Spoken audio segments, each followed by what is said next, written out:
আসসালামু আলাইকুম প্রিয় উদ্যোক্তা ভাই এবং বোনেরা, স্বপ্নের খামার ইউটিউব চ্যানেলে আপনাদেরকে সবাইকে স্বাগতম। তো ভিডিও থাম্বনেল বা টাইটেল দেখে বুঝতে পারছেন আজকের ভিডিও কী নিয়ে। তো দেখেন, প্রথমে আমি ভিডিওর ঘরের ফ্রেমটা নিয়ে শুরু করি। মুরগির ঘরের আমি প্রথমে 3 তলা বিশিষ্ট একটা ঘরের ফ্রেম নিয়েছি। এখানে উচ্চতা আমি দিয়েছি 6 ফিট 5 ইঞ্চি। তারপর দেখেন, আপনারা নিচে দেখতে পাচ্ছেন ঘরের ফ্রেমে দৈর্ঘ্য আছে 7 ফিট।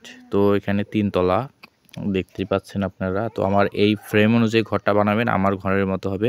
ভিডিওটা দেখতেই থাকেন, পুরো কাটবেন না, তাহলে আমার ঘরটা তৈরি করাও দেখাবো ইনশাল্লাহ।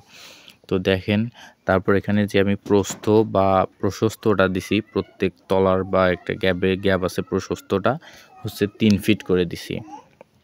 তো আমরা ভিডিওটা আরেকটু এটা ফ্রেমটা শেষ হলে আমার ঘরের ভিডিও আসবে, সুন্দর করে বুঝিয়ে দিব। তো দয়া করে ভিডিওটি কাটবেন না, পুরোপুরি দেখবেন। তো এখানে দেখেন, আমি যে ঘরের উচ্চতাটা, প্রতি তলার উচ্চতা দিছি 2 ফিট করে। তো এখানে 2 ফিট করে আমার মোট 6 ফিট নিচে রাখছি, 5 ফিট গ্যাপ রাখছি উঁচুতে।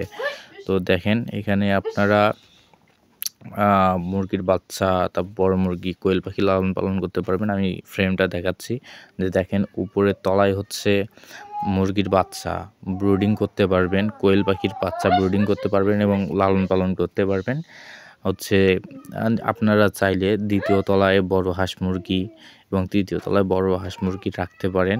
তো আমার এখানে এটা ফ্রেমটা শেষ হবে, শেষ হওয়ার পর দেখতে পারবেন যে আমি একটা ঘর বানাইছি, খরচ কত যাবে এবং টোটাল আপনাদের সব সুন্দরভাবে বুঝিয়ে দিব।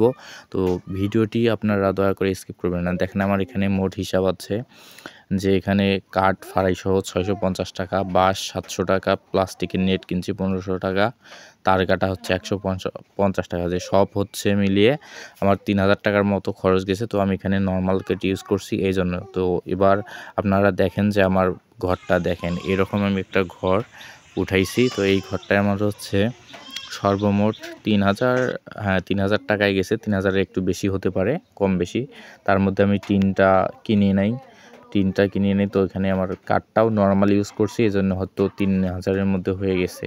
তো আপনারা যদি, তা বাদে একটা কথা কি, আমি এটা ঘর নিজেই তৈরি করছি, যে এই কারণে আমার মিস্ত্রি খরচ বা মজুরিটা লাগে নাই। আপনাদের ক্ষেত্রে মজুরি, মিস্ত্রি খরচ বা টিনটা যদি আপনারা কিনে বানান তাহলে বেশি যেতে পারে। এই যে দেখেন, আমার এটা নিচের তলাটা, সব মাটির একটু উপরে যেটা নিচের তলা, এখানে আমি হাঁস রাখি। তো তেমন হাঁস নাই আমার পরিকল্পনা অনুযায়ী। তো ইনশাল্লাহ আপনারা দোয়া করবেন, আমি পরবর্তীতে এখানে এই শেডে অনেক হাঁসের বাচ্চা লালন পালন করব।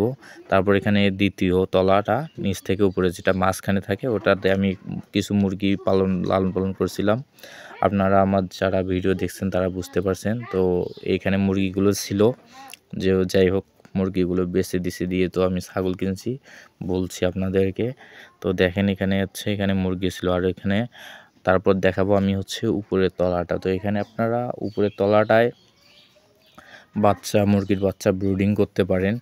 তো এই যে এটা উপরের তলা, আমি এখানে কবুতর রাখছিলাম জোড়া দেওয়ার জন্য। তো কবুতর পরে ছেড়ে দিছি, খোপে রাখছি। তো এখানে মুরগির বাচ্চা ছিল আমার 30 পিসের মতো। ট্রাই করার জন্য আমি যে লেয়ার মুরগির বাচ্চা নিয়েছিলাম, তো এখানে লস খেয়েছি। যাই হোক, আবার চেষ্টা করব। তো আপনারা যাই কিছু করবেন ধৈর্য ধরে করবেন, সফলতা আসবে ইনশাল্লাহ। আর এই যে এখানে এটা গাছ দেখতে পাচ্ছেন, এটা আঙ্গুরের গাছ। আঙ্গুর হলে ইনশাল্লাহ ভিডিও দিব।